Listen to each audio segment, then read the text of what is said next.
Muy buenas tardes. Feliz de nuevo estar con ustedes en un programa más de alto voltaje de los días miércoles y en la compañía de Fausto Amador Arrieta. Nuestro programa de hoy, los vientos infernales alimentan la caldera del Medio Oriente. En 1956, Moshe Dayan, jefe de las Fuerzas de Defensa de Israel, asistió a un funeral de un joven judío masacrado en la frontera con Palestina.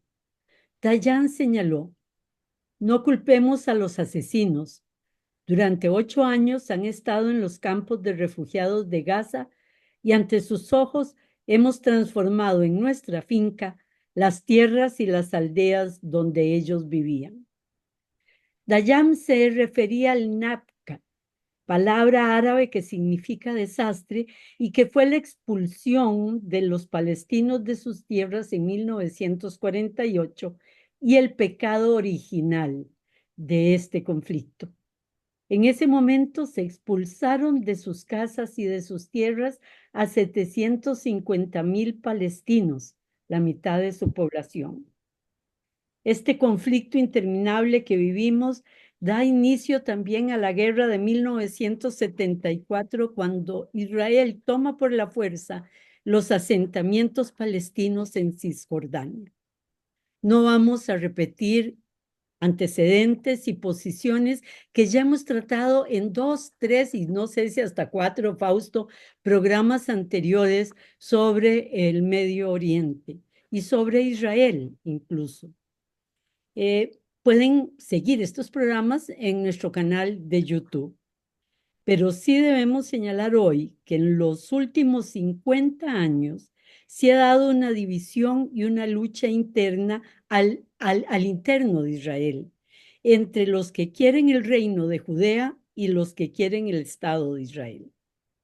Quienes proclaman el reino de Judea son los judíos ashkenazi, venidos de Europa, ultranacionalistas, sionistas, que buscan conquistar totalmente Israel y cambiar al Estado liberal, como ya lo están logrando, si no es que ya lo hicieron, transformando este Estado que fue moderado y avanzado y digno de admiración para convertirlo en un Estado judío, radical, religioso, mesiánico, que desprecia al mundo entero. Y hoy existe un alto riesgo de que tengan total éxito. Ya son mayoría. Cito y cité textualmente: lo anterior no son mis palabras, sino son las del diario Haaretz de Israel, uno de los grandes periódicos de Israel.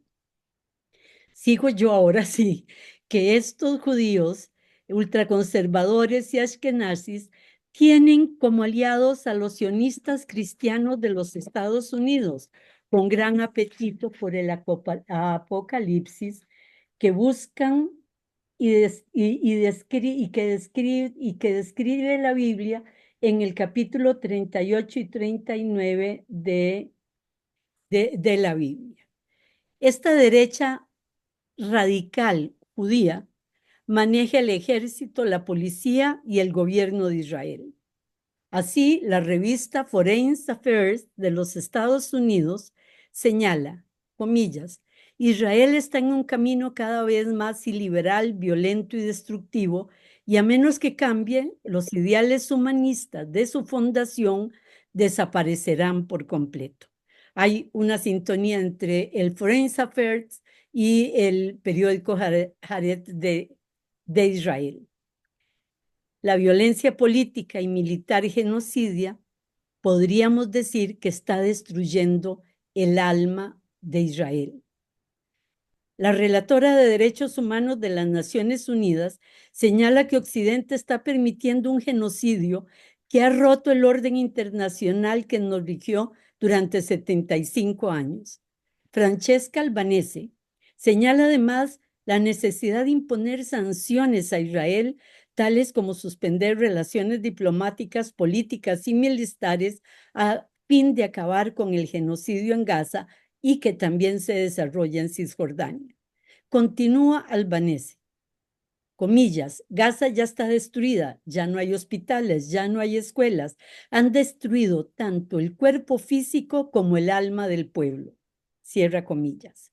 Según las Naciones Unidas, las incursiones israelitas han hecho retroceder en 70 años el desarrollo de Gaza, que ya es la mayor prisión a cielo abierto del mundo, como se solía decir.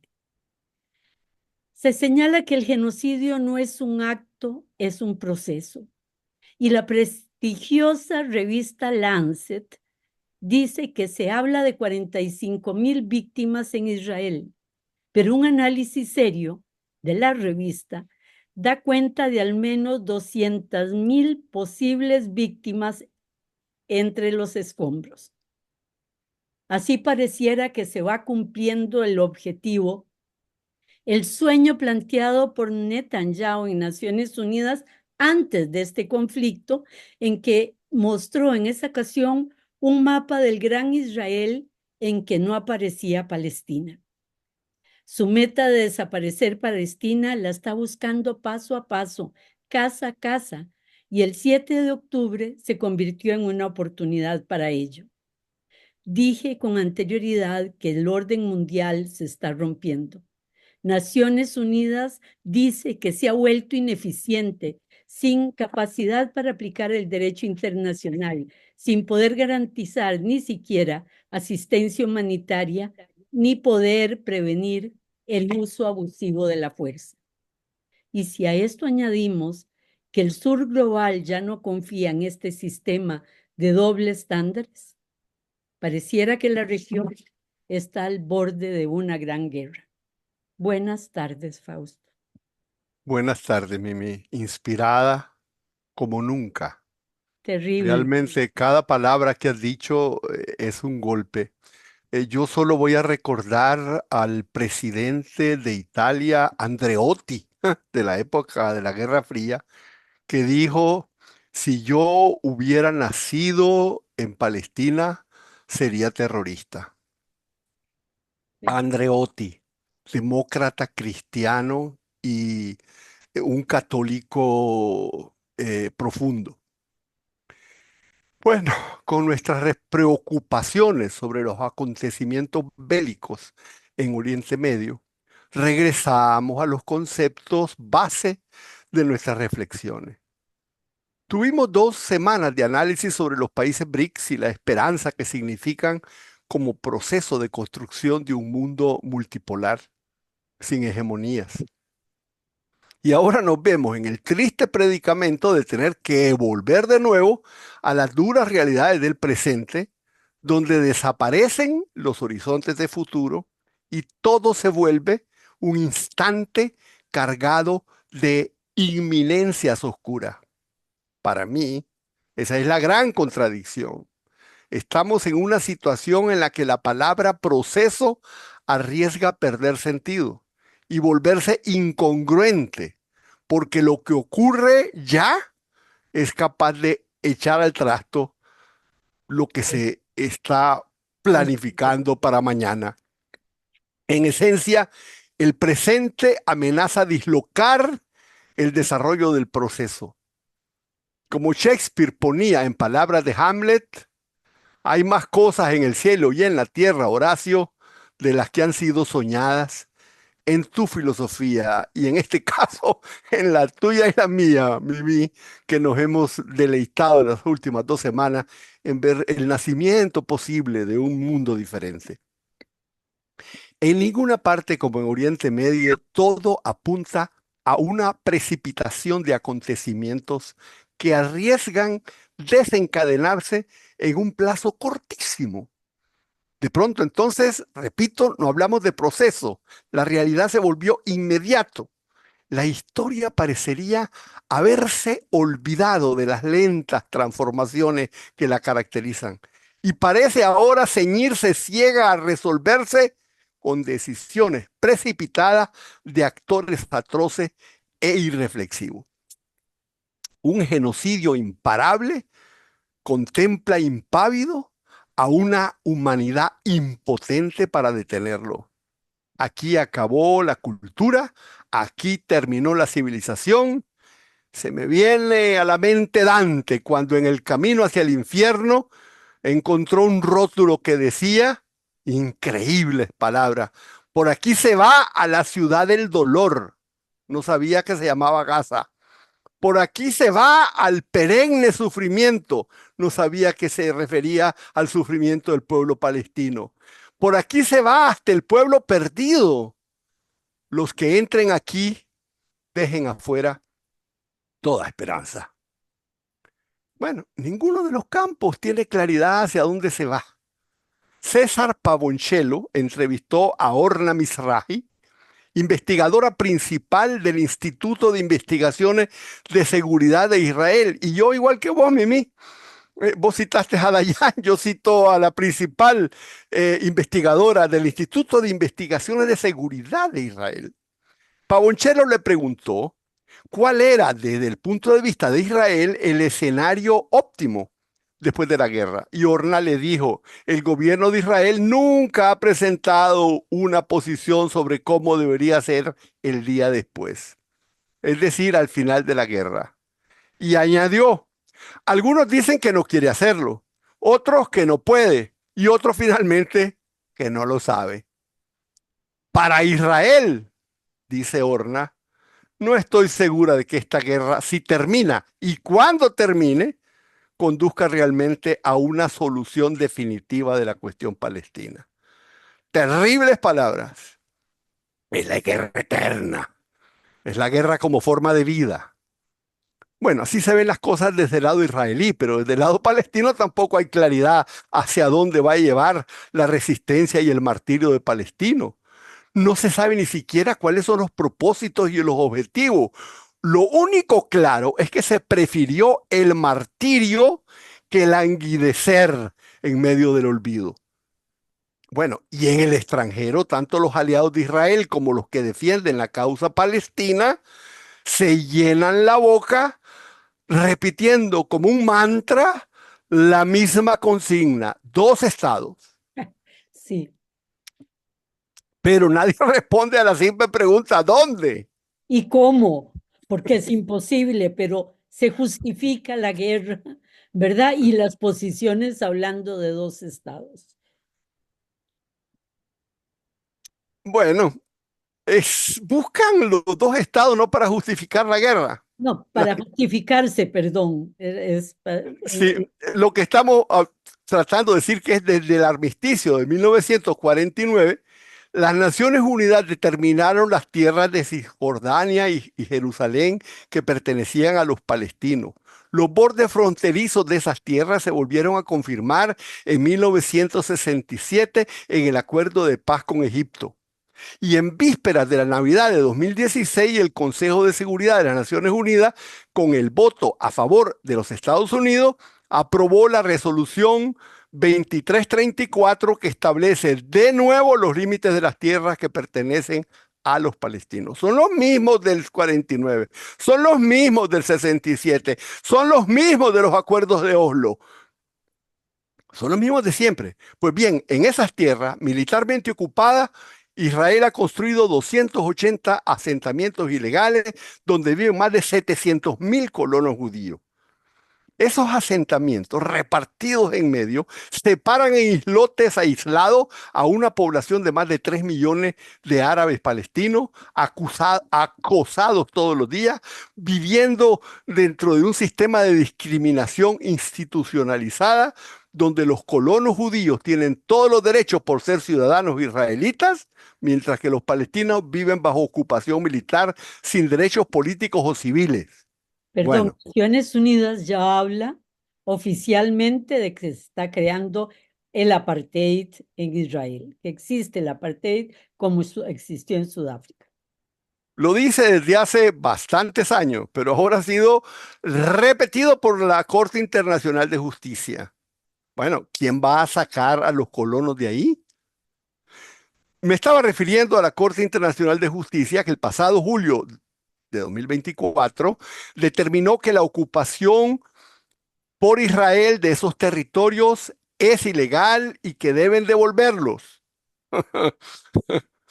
Pero ¿qué fuerza existe en la comunidad internacional dispuesta y capaz de sacar a más de 700.000 colonos judíos de los territorios palestinos? Acabo de escuchar el último discurso de Kamala Harris, el último, al final, en donde dice que ella está por que Israel detenga lo que está ocurriendo en Gaza. Bueno, el último, lo dijo hasta el final. Pero todo lo contrario es lo que está ocurriendo. Las expulsiones de palestinos siguen.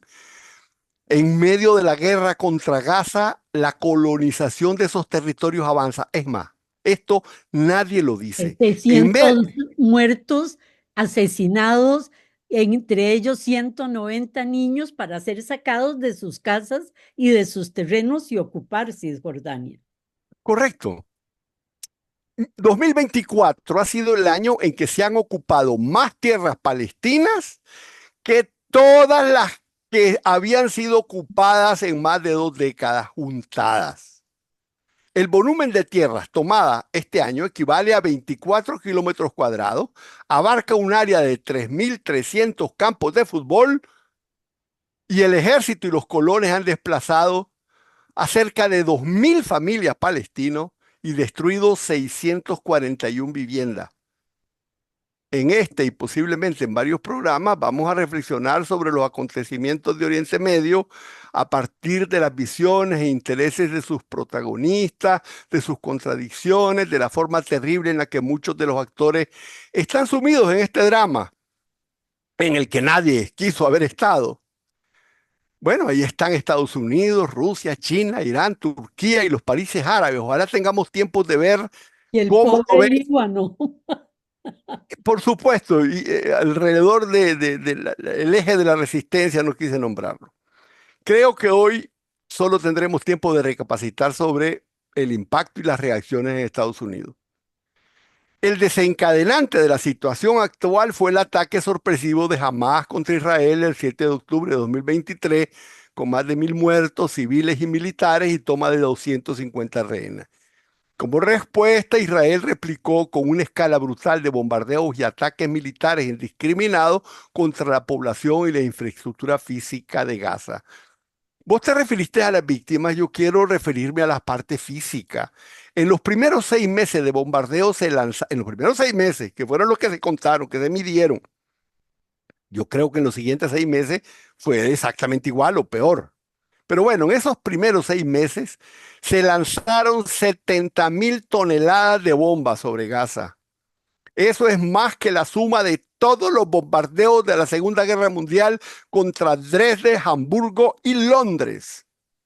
Los bombardeos, Equivalente a 3 bombas atómicas, dijo en algún momento alguien. sí, es fácil. El Ah, cálculo el cálculo se hace con una gran facilidad porque cada bomba atómica equivale a cierto volumen de toneladas de TNT. Bueno, ya contaste vos lo que reporta la revista Lancet. El 85% de la estructura física de Gaza está destruida. Y el gobierno de Sudáfrica acusó a Israel de genocidio y el fiscal de la Corte Penal Internacional acusó al primer ministro Netanyahu y a Gallant, su ministro de Defensa, de crímenes de guerra, de dirigir ataques contra la población civil de Gaza, incluyendo hacer morir de hambre a civiles. Es un auténtico infierno en la tierra. Bueno, este infierno no llega sin consecuencias. Una oleada internacional de indignación está sepultando, tal vez para siempre, la mayor fortaleza histórica moral que protegía al Estado de Israel como hogar, refugio del pueblo judío contra las persecuciones antisemitas. No es que nadie cuestione la realidad espantosa del Holocausto y el terrible martirio que padeció el pueblo judío a manos de los nazis. No, ese crimen sigue vivo en la conciencia histórica de la humanidad. Pero la masacre que está llevando el Estado de Israel ya no le permite seguirse escudando detrás de la Shoah para escapar de la condena mundial. Como Estado protagonista de 50 años de ocupación ilegal, operador de un estatuto jurídico diferente para judíos y palestinos, el apartheid israelita se le llama, y ahora ejecutor de un genocidio en vivo, el Estado de Israel dejó de representar en el imaginario colectivo mundial a un pueblo víctima del Holocausto. Ese no es el representante de ese Y pueblo. a la democracia de Oriente. Ya no representa ese pasado. Ha sido una democracia muy sui generis porque en medio de todo esto vivía el apartheid, que no es nuevo.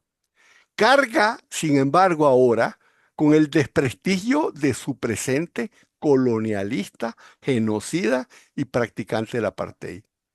Y está ocurriendo algo profundo. También en esto vivimos un cambio de época.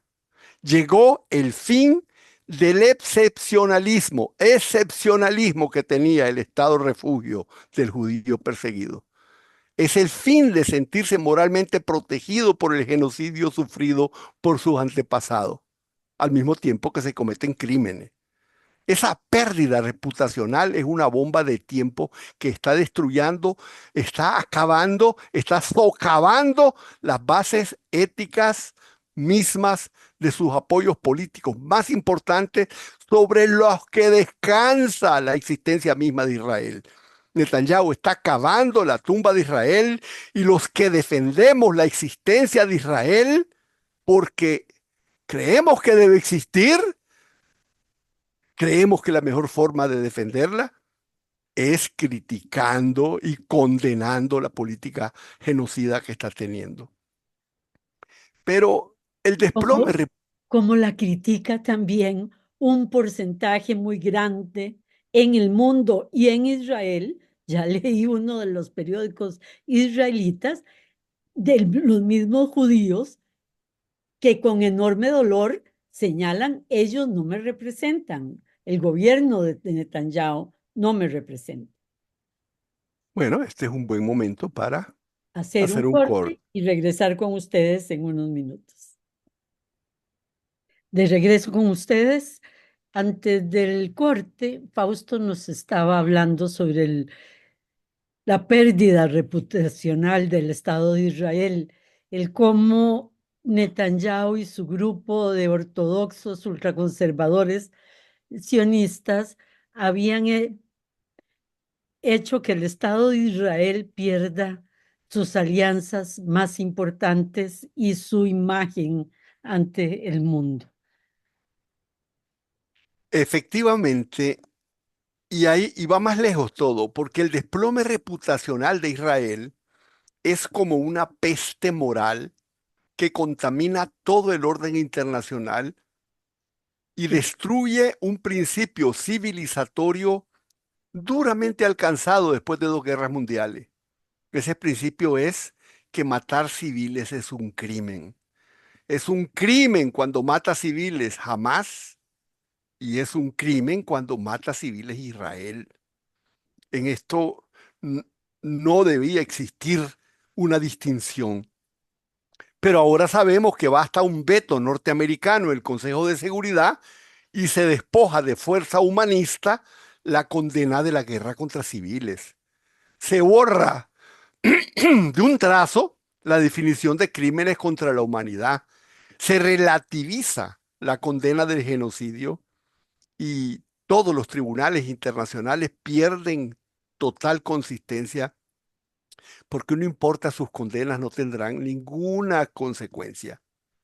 Pero esta situación está también poniendo a Israel en la situación más peligrosa y delicada de su historia. Israel se encuentra frente a la peor crisis política, económica, militar, aparte a la reputacional, que acabamos de hablar de toda su historia. El turismo de Israel ha pasado de 5 millones por año a solo 50.000. La inversión extranjera cayó un 56%, el Producto Interno Bruto cayó un 20%, la actividad económica disminuyó un 18%. Es decir, Se en lo fue un político, millón o 2 millones de ciudadanos o de judíos israelitas salieron del país, abandonaron Israel. En lo político, el sueño de construir un lugar seguro para los judíos se está convirtiendo en una pesadilla de inseguridad y de incertidumbre. vos hablaste de los que se van, pero siempre se han ido en medio de guerra. Lo que pasa es que ahora no piensan regresar. Y esto es especialmente grave para la élite de alta tecnología de Israel, con Mm, capacidad de encontrar colocación profesional y laboral en cualquier parte del mundo. El número y valor de operaciones tecnológicas israelitas se desplomó y pasó de 17.000 millones en 2023 a 7.500 millones en 2024. La mitad de las compañías tecnológicas perdió inversionistas. El valor de las acciones tecnológicas de Israel va en picada. Los despidos del sector llegó un momento en que estaban a 200 empleados despedidos del sector tecnológico por semana. La demanda de empleo en ese sector es 51% menor. El profesor Dan Bet David explicó en un periódico israelita, el Ahora, Jerusalem Post, Luisa, dijo que podría iniciarse una espiral de colapso económico con solo que salgan del país unas cuantas decenas de miles de profesionales de alta tecnología. Bueno, y el pasado 10 de octubre, un año después de los ataques, el general Udi Dekel dijo, está claro que los dirigentes de Israel solo ven guerra perpetua en el horizonte. El conflicto actual solo beneficia a los enemigos de Israel y se alinea con la estrategia iraní que promueve una guerra de desgaste contra Israel que puede conducir a su colapso final. Palabra de Udi Dekel. En otras palabras, Israel está combatiendo con mucho éxito su guerra de autodestrucción. Ya perdió el alma, ahora arriesga perder el cuerpo. El general Dekel comprende que Israel se encuentra frente a una geografía inexplorada, porque nunca ha tenido una guerra tan prolongada, sin fin a la vista y sin propósitos claros. Todo es nuevo. Es la Zeitenwende de Israel, el cambio de época de Israel. Y Israel no estaba preparado para eso. Bueno, veamos por lo menos qué ocurre en los Estados Unidos. porque qué importante que entres, porque Israel, si Estados Unidos no entra a esta guerra, es decir, la pierde y está haciendo todo lo posible para involucrar a Estados Unidos en la guerra y ojalá la guerra contra Irán. Bueno, pero antes de eso, hay que hablar del enjambre de paradoja que significa la crisis de Oriente Medio. La primera es que todas las grandes potencias geopolíticas del mundo tenían interés en la estabilidad de Oriente Medio. Estados Unidos durante la presidencia de Trump había llegado incluso a establecer los acuerdos de Abraham entre las naciones del Golfo, Emiratos Árabes e Israel. El Estado de Israel estaba incluso en proceso de llegar a acuerdos con Arabia Saudita. Bueno, China, por su parte, se había convertido en el principal socio comercial tanto de Israel como de varios países musulmanes, y su interés por la estabilidad de la región lo había llevado al logro histórico de restablecer relaciones diplomáticas entre Irán y Arabia Saudita. Todo el mundo colaboraba para que estuviera tranquilo ahí. Rusia tenía interés en las mejores relaciones con Israel, no solo porque tiene un poderosísimo lobby judío en Rusia del que casi no se habla nadie, sino por sus intereses comerciales con los sectores de tecnología de Israel. Quiero decir que la relación con los sectores de tecnología de Israel no se detuvo en absoluto, sino que se profundizó con la guerra de Ucrania. Estados Unidos no se metió en eso. Ahí no Tanto que castigó a Israel, Israel. tanto que Israel fue uno de los que junto con Turquía buscó la paz, la firma de los acuerdos de paz. Así es, Turquía, ya que hablas de Turquía, otro actor musulmán de la región, estaba perfilando negocios de más de 4.000 millones de dólares, porque tenía planes de construir un gasoducto de Turquía a Israel. Y el mismo Irán estaba en proceso de normalización de relaciones con los Estados Unidos, que ya le había devuelto 6 millones de dólares que tenía congelado. Bueno, Así estaba el Oriente Medio, tan calmo y tranquilo, que el 2 de octubre, exactamente 5 días antes del ataque de Hamas, Jack Sullivan, nada menos que el asesor de seguridad nacional de Biden y el principal vocero intelectual del gobierno Biden, envió a la revista Foreign Affairs un artículo que explicaba cuáles eran, según él, las bases del poder actual de los Estados Unidos. El artículo se titula The Sources of American Power. Ahí en la página 20 estableció un apotegma que lo seguirá hasta después de su muerte. El 2 de octubre, Sullivan escribió: la región de Oriente Medio está más tranquila de lo que ha estado en décadas. 5 días después, la región estalló en llamas y sus fuegos aún no se apagan. Ahora sabemos que esa tranquilidad de la que hablaba Sullivan era totalmente ilusoria, porque descansaba en el olvido y la indiferencia frente al sufrimiento y opresión del pueblo palestino, en el que se alimentaba un volcán de rebeldía. Una situación así no podía ser estable. Una situación así no fue estable. Fue leída perfectamente por los palestinos y de ahí el sacrificio del que vos hablabas. O sea, el atacar para saber que en el contraataque vas a morir, vas a ser víctima, pero no vas a permitir que te borren del mapa. La triple paradoja del mundo es que todas las potencias estaban interesadas en la tranquilidad, pero no pudieron detener el estallido. Otra paradoja es que todos los países quieren que vuelva la paz a Oriente Medio, pero no pueden lograr que retorne. Y la última paradoja es que los Estados Unidos necesitan que retorne la paz y es el principal suplidor de armas de Israel y es el único que podría lograr que vuelva la paz, pero no lo hace. No puede. Bueno, antes quiero decirle una cosa, esto no había ocurrido antes, esto es realmente nuevo. Estados Unidos ha apoyado siempre a Israel en las primeras fases de un conflicto, pero en todos los casos bélicos del pasado, en Yom Kippur, en la guerra de los 6 días, en la guerra del Canal de Suez mucho antes, en la guerra del Líbano del 2006 y de antes, del 1982 creo, o incluso en numerosas operaciones en Gaza y Cisjordania. En todos esos casos, Estados Unidos ha estado en capacidad de obligar a Israel a poner fin a las hostilidades y lo ha hecho. ¿Cuándo lo hace? Cuando el conflicto está por desencadenar una escalada regional o cuando la condena internacional por las bajas civiles pesa más que las ventajas militares o cuando las acciones de Israel arriesgan a traer a otras potencias y convertir el hormiguero de Oriente Medio en un hormiguero mundial.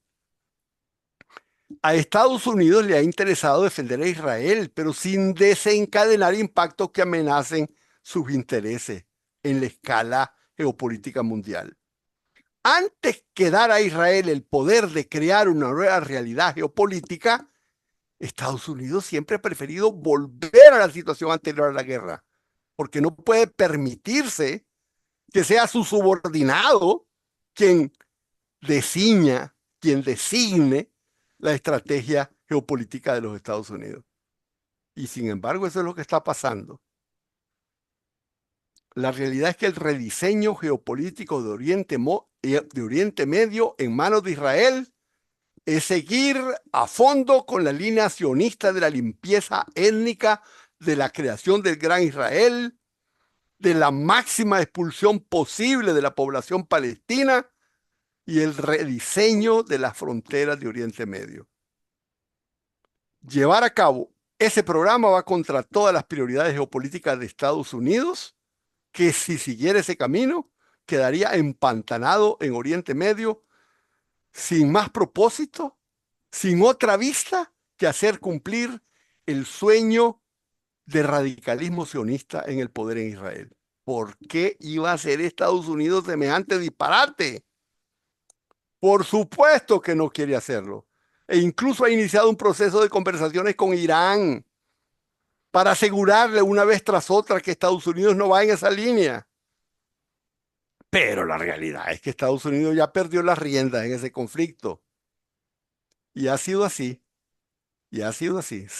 Netanyahu utiliza su respaldo para expandir la guerra. Qué El pro- interesante, ¿verdad? Le pasa a Estados Unidos con Israel lo que a Europa con Estados Unidos en la guerra de Ucrania, ¿verdad? El no control de la situación y el dispararse en el pie frente a eso.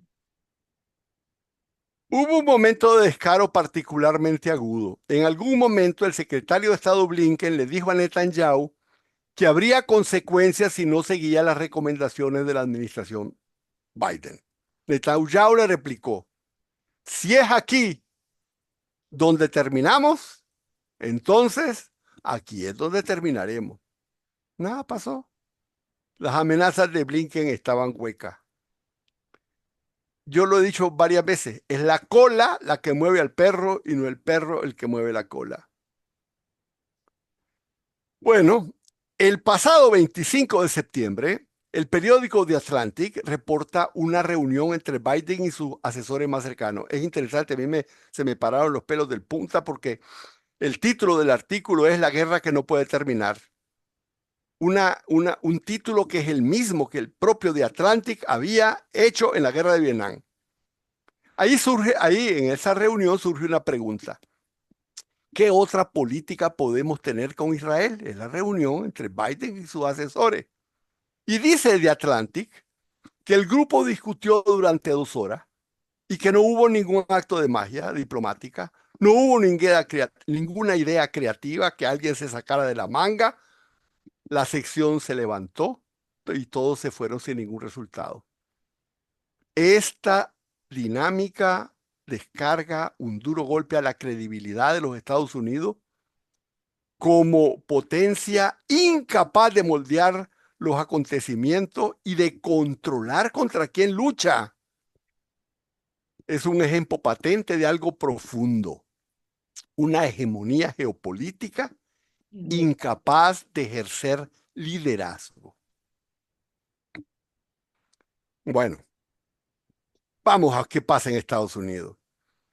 La guerra genocida de Israel y la limpieza étnica en Cisjordania están destrozando en Estados Unidos la popularidad de Israel. Israel ya no es intocable. Lo rechaza gran parte de la generación más joven y es repudiado por muchos votantes demócratas, entre quienes la simpatía por Israel se ha desplomado a un 15%, Mimi. Sí, es impresionante. Esas encuestas son impresionantes. Por rango de edad, la situación es más dramática. Por primera vez en la historia, el 44% de los menores de 30 años, por favor, escuchen esto, piensan que jamás tiene razones más válidas para luchar que Israel. El 48% juzga inaceptable la conducta de Israel. Entre la población joven menor de 30 años, el 60% simpatiza más con los palestinos y menos de la mitad tiene una opinión favorable de los israelitas. Es que es impensable, Fausto. Esos datos son impensables hace un año. Así ¿Verdad? es, y es el Pew Research Institute, no es una Exactamente. encuesta cualquiera.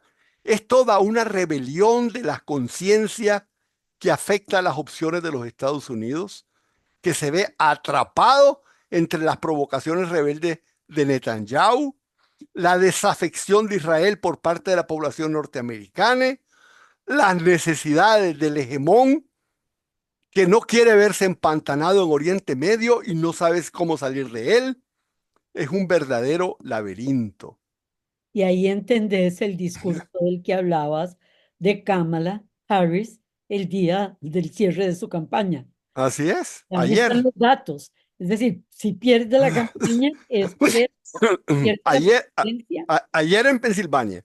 Exactamente. Pero esa profunda incomodidad con Israel ha permeado especialmente entre los jóvenes de la propia población hebrea de los Estados Unidos. Sí, sí, por eso Un fuerte 33% considera inaceptable la conducta de Israel en Gaza y un fuerte 46% piensa que la guerra debería terminar con la creación de un Estado palestino. ¿Cómo comprender entonces la pasividad y la impotencia de la administración Biden con Netanyahu? Muchos señalan que la raíz de ese apoyo está en la fuerza que tiene el lobby judío o el lobby sionista cristiano. Bueno, yo no voy a hablar de eso, porque supuesto, eso tiene un peso enorme. Pero existe otro factor del que se habla poco. Frente a Oriente Medio existe una corriente neoconservadora que quiere aprovechar la guerra de Israel contra Gaza para lanzarse con toda fuerza contra Irán y asestarle un golpe que lo saque totalmente de la contienda geopolítica. Y Rusia e Irán son los dos cocos, los dos demonios que llenan el alma de los neoconservadores norteamericanos. Sí, Así es, así es. ideológico, no realista, sino ideológico. Ese bloque es fuerte y se encuentra de igual manera entre demócratas y entre republicanos. Muchos piensan que darle un golpe, y aquí viene la parte que no es tan ideológica, es una visión geopolítica relacionada con mejorar las relaciones de fuerza de los Estados Unidos, aunque equivocada. Porque piensan que darle un duro golpe a Irán es una magnífica oportunidad para dar un mensaje de fuerza a los aliados y a los rivales que podría revertir la percepción de debilidad de Estados Unidos en todo el mundo y también sería una forma de dislocar el creciente alineamiento de Moscú con Teherán. O sea, es una corriente que tiene que ver, aunque esté equivocada, lógicamente, tiene que ver con cálculos. Esa corriente buscaría convertir a Israel en un líder asociado de Estados Unidos en una coalición regional antipersa. Y bueno, y aquí a esa coalición, la gran incógnita es Trump, porque realmente, por lo menos, John Mersheimer dice que Trump vacilaría ante el Bastante, riesgo de ponerse al frente de un nuevo gran conflicto en Oriente Medio. exactamente, pero no vacilaría en un apoyo hacia Israel fuerte. Es decir, las dos cosas. O sea, Bueno, el pilar de Biden ha sido un apaciguamiento con Irán como medio para normalizar Oriente Medio. Mucho de su personal estuvo activo en la época de Obama y consideró posible la distensión. Pero Netanyahu ha boicoteado eso totalmente. Comenzó con el bombardeo de la embajada de Irán en Damasco en el 1 de abril. Después asesinó en el mismo Teherán, en la casa de huésped de alta seguridad, al líder de Hamas más moderado, al que lideraba Qatar en las negociaciones de en paz Gaza y de de entrega paz. de, de Se rehén. llamaba Ismail Haniyeh. Mm. Bueno, también cuando ya se había llegado a un acuerdo de alto al fuego en Líbano, ya estaba tranquilo el tema. Desde New York, Netanyahu ordenó el asesinato de Hassan Nasrallah, fundador y líder de Hezbollah. Todo como provocaciones para que haga un ataque que Estados Unidos no tenga más remedio que involucrarse. El Pentágono parece que es más cauteloso porque lo que quiere es dirigirse contra China. Y dado el recelo de Trump a las opciones bélicas y su reticencia a quedar empantanado en Oriente Medio, porque él también tiene la gran vocación anti-China, se piensa que también tendría otra actitud. Pero los partidarios de un duro golpe a la República Islámica tienen un peso enorme. Y es que hay que pensar en esa división dentro del Estado profundo de Estados Unidos que existe la ambivalencia y que esa ambivalencia minó totalmente la fuerza que pudo haber tenido Biden a la hora de imponer alguna línea a Netanyahu. Yo pienso que esta No nos dio es. tiempo, como siempre, ¿verdad? Pero creo que vamos a seguir con Medio Oriente. Fausto, vos me decías antes del programa que las elecciones de Estados Unidos sí estaban definidas o este tema con todo lo que significa en la geopolítica internacional, ya no solo en los, ¿verdad? Gracias por acompañarnos. Nos vemos la próxima semana en un programa más de alto voltaje. Buenas tardes. Buenas tardes, Mimi.